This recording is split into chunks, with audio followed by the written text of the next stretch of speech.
এটা তো খুবই আনন্দের বিষয় যে মালদার ছেলে পলাশ সে ইন্টারন্যাশনাল স্টেজে পৌঁছে গেল। বাইরিনে জুনিয়র এশিয়াডে সে ব্রোঞ্জ পেয়েছে 5000 কিলোমিটার না 5000 মিটার, তো অর্থাৎ 5 কিলোমিটার সে রেসে পেয়েছে। মালদা এসছে কালকে। আজকে আমরা একটা মালদা ক্লাবের থেকে একটা ছোট্ট সংবর্ধনা দেওয়া হলো।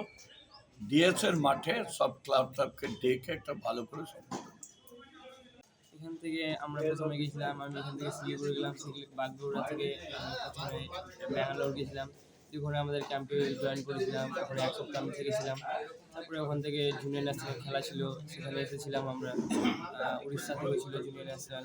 সেখান থেকে খেলার পর 15 তারিখে ফ্লাইট ধরে গোটা মানে ইন্ডিয়া টিম যত কেউ সিলেকশন হয়েছিল সবাই মিলে গেছিলাম আমরা দিল্লি জওহরলাল নেহরু স্টেডিয়াম। সেখানে আমরা সবাই যত কেউ ক্যাম্পে ছিলাম সবাই গেছিলাম।